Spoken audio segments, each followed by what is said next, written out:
জানতে চাইবো আপনার কাছে। অর্জুন সিং দীর্ঘদিনের রাজনীতিবিদ, অর্জুন সিং রাজ্যের পরিবহনের হাল কতটা সচল করবেন? দেখুন, বিগত সরকার বা তার আগে সরকার দুটো সরকার পরিবহনটাকে ধ্বংস করেছে।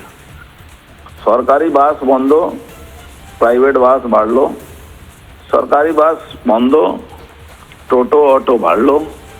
এতে মানুষের যে হয়রানি, বিশেষ করে সিনিয়র সিটিজেন বাংলার আর যারা সরকারি বাসে চাকরি করতো যে শ্রমিক মানুষরা, তারা আজকে বেহাল অবস্থায় চলে গেছিল। এটা গুরু দায়িত্ব পার্টি বিশ্বাস করেছে, লেবার কম্পোনেন্ট আছে এর মধ্যে। এটা আমি এই সাবজেক্ট আমার ভালো বোঝা, আমি দীর্ঘ জীবনে লেবার দেখেছি। এই ট্রান্সপোর্ট মধ্যেও অনেকটা কম্পোনেন্ট লেবারের আছে। লেবারের সমস্যা, লেবার কাজ করতে পারছে না, পায় না, তাদের নানা রকম সমস্যা আছে। দল আর মুখ্যমন্ত্রী আমার উপরে যে ভরসা রেখেছেন, আমি আশা করব ফার্স্ট 3 মাসে আজকালের মধ্যে রোড ম্যাপ তৈরি করা আর এই রূপে কাজ করা। একটা হলো লং টাইম, একটা হলো শর্ট টাইম, যাতে মানুষকে পরিষেবা দেওয়া যেতে পারে, মানুষের পাশে থাকা যেতে পারে। দ্বিতীয় হলো জুট মিলগুলো বন্ধ আছে, সেই জুট মিলগুলোকে পুনর্জীবন ডবল ইঞ্জিনের সরকার দেবে। এটা প্রধানমন্ত্রী কমিটমেন্ট, আমাদের মুখ্যমন্ত্রীর কমিটমেন্ট।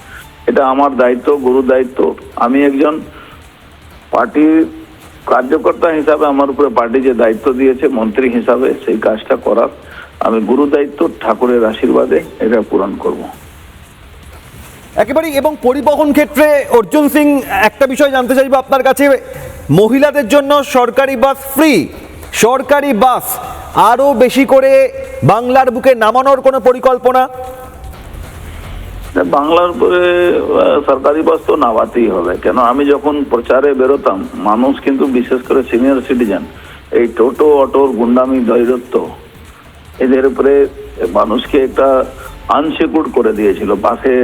বাস চালানো জানে বারবার আমাদেরকে উপরে বলা হতো।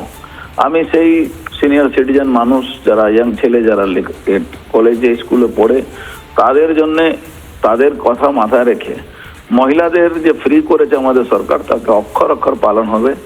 এর ব্যাপারে বৈজ্ঞানিক পদ্ধতিতে যা এই সিস্টেম ডেভেলপ করা হবে, তাতে কোনো মহিলা, কোনো আমার মাতৃশক্তি যখন বাসে যাবে, তাদের কোনো সমস্যা না হয়।